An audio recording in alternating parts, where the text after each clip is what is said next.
Alright, welcome back to my YouTube channel. I'm Andy's Vlog.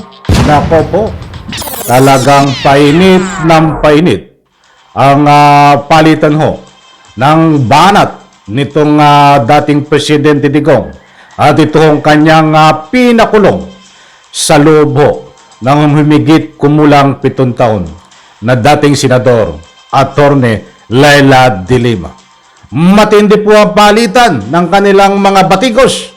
Bawat isa, naku po, ay deserve naman ho, para sa akin lang, deserve naman ho ng dating Senador Atty. de Lima na bumanat, bumatikos, ipaglaban ang karapatan dahil napatunayan ho na siya ho ay nakulong ng humigit kumulang 7 taon nang walang kasalanan.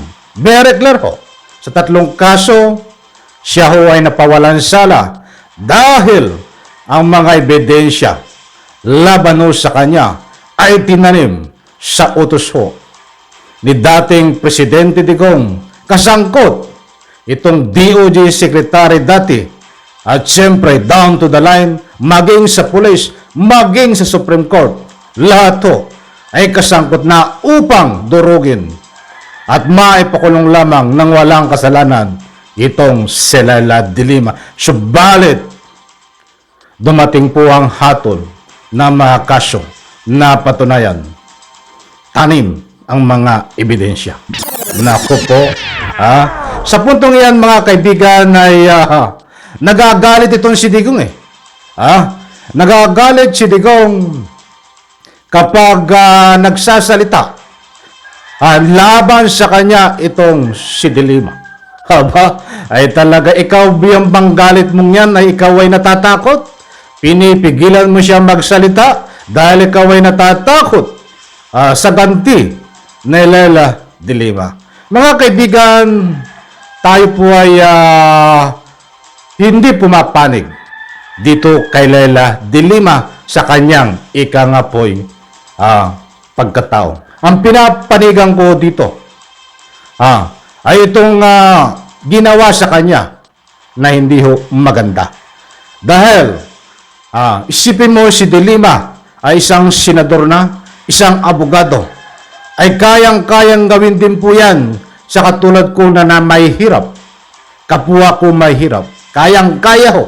Isang pitik lang gawin ng kampo ni Digong. Kapag ito ay patuloy na naglingkod, patuloy na hindi po nasingil sa mga nagawa niyang kasalanan. Ako po, ako'y muli nagpapaalala mga kaibigan, bago tayo magpatuloy, kung bago pa lang po kayo sa aking maliit pa na YouTube channel, inaanyayahan ko po kayo, please subscribe. Sabay-sabay po nating i-like ang video na ito kung nagustuhan nyo po. Para naman sa lubos nyo pong pangunawa, mga mahal kong taga-subaybay, ibibigay ko sa inyo ang resibo nitong mainit na napalitan, bato ng akusasyon ng 2 panig, Duterte, Digong versus Leila de Lima. Buhato dito sa ABS-CBN News. Nandiyan po ang resibo. Ipa-plus ko sa screen. Inaanyayahan ko po kayo, samahan ako, panoorin, pakinggan, at nang sa ganun po, lubos po nating maunawaan. Heto, iginit ni dating Senador Leila de Lima na hindi ang alitan nila ni Rodrigo Duterte ang isyu, kundi ang aniya mga kasalanan ng dating Pangulo sa taong bayan. Aba, maganda itong mga binitawan ni Atty. de Lima. Kahit napakaikli ho, ay tago sa puso at malawak ho ang meaning. Napakalawak ng patutunguhan, mga kaibigan. Tama ho. Ako'y pabor nga doon. At sapagkat pinalalabas ho, pinalalabas dito sa mga banat ni Digong na siya ay pinipersonal Ipapakita ko po sa inyo. Babasahin ko yung kanyang mga banat. Maya-maya lang ha. Huwag kayong maalis. Ayon kay Digong ay pinipersonal siya nitong ni Dilima. Kaya pinipigilan siya na magsalita. Pinipigilan siya na bumanat. At ang sagot nga ni Dilima ay hindi ang alitan nila ni Rodrigo Duterte ang isyo, kundi ang aniya, mga kasalanan ng dating Pangulo sa taong bayan. Tama ho yun. Napakarami ho ang binawian ng buhay na biktima ng tukhang. Yung iba ho ay sadyang pinaslang, tinaniman, maaring mayroon pong may mga lehitimo, ba't ilang piraso, ba't lumalabas ho sa investigasyon. Karamihan ho ay sadyang pinaslang, tinaniman ng pinagbabawal na gamot, tinaniman ng ikangapoy, mga armas, at saka pinaslang mga kaibigan. Hanggang ngayon ho, nandyan sila sa sementeryo. Kinain ho ng uod. Nabaon ho ang kanilang inaasam-asam na hustisya na hanggang ngayon po ang pag-asa na lang ay ang ICC. Bakit po natin natalakay? Dahil isa si Dilima ho sa mga biktima niyang drug war na yan. Dahil ang kanyang kaso ay may kaugnayan sa pinagbabawal na gamot. Kung si Dilima ho ay tinaniman ng mga ebidensya na tao ho, ang tinanim sa kanya, matataas na opisyal, may general, may mga nakakulong sa bilibid, mga testigo na tanim sa madalit salita. Yan lahat ho ay bumaliktad. Noong kasalukuyan, ang Pangulong Bongbong Marcos na ang nakaupo. Sapagkat hindi na ho sila natakot bumaliktad. Dahil noon po, nagawa nilang tumistigo kay Dilima. Dahil ho sa takot, sa kamay na iligal na bakal nitong si Digong. Yan po ang katotohanan, mga kaibigan. Tuloy po natin. Eto ho. Dito naman tayo dumakos sa nga po banat. Mga banat ni Digong. Eto. Anday lang po ha. At dami nagko-comment dito na bilib na bilib sila kay Dilima, hinarap ang kaso. Ayan.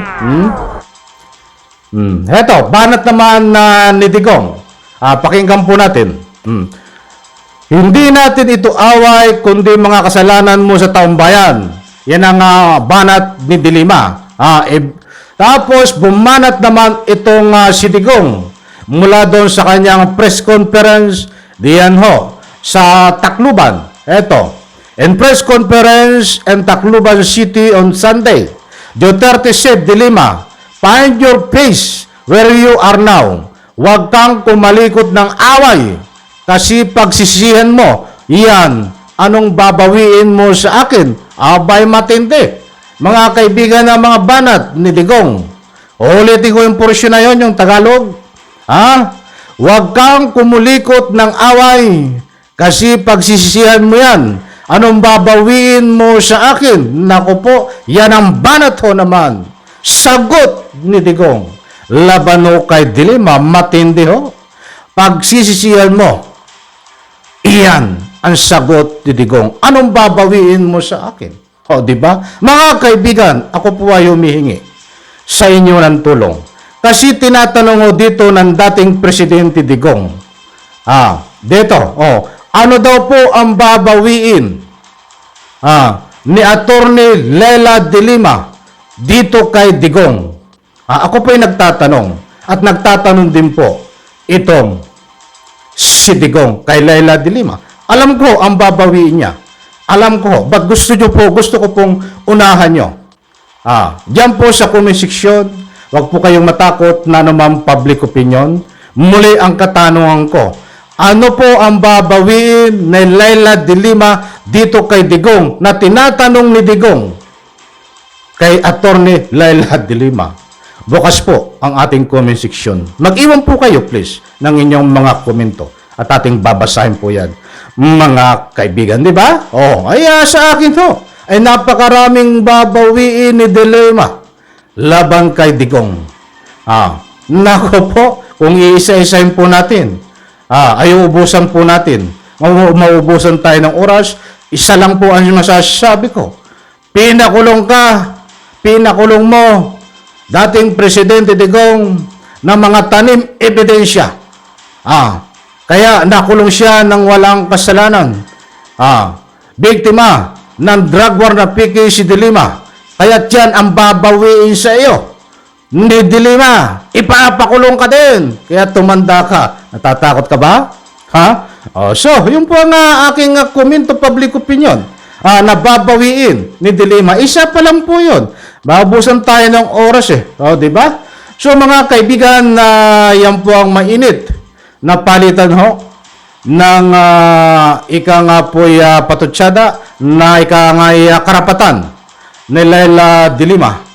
Kung ano man ang maging aksyon niya dito. Dahil alam ko ho, magpapail na ho ng kaso, una, sa legal na paraan, at mayroon pa po siyang ibang hakbang, mga kaibigan. So, any reaction, any comment, dito ho, sa ating tinatalakay, inaanyayahan ko po kayo, diyan po sa comment section. Abangan po naman natin, itong si Atty. Aguirre, dahil ang sagot naman niya kay Leila Dilima, ay hindi na daw move on na dapat si Dilima.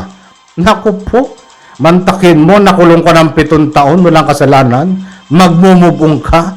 Siyempre, may karapatan ka din bumawi, Dilima, kay Aguirre. Yan po lahat ang ating tatalakayin. Sa ating susunod na vlog, kinulang po tayo ng oras, nabitin ako. Alam kong nabitin po kayo. Muli po, maraming salamat. Isang like lang sa video na ito. Bye-bye, palakpakan.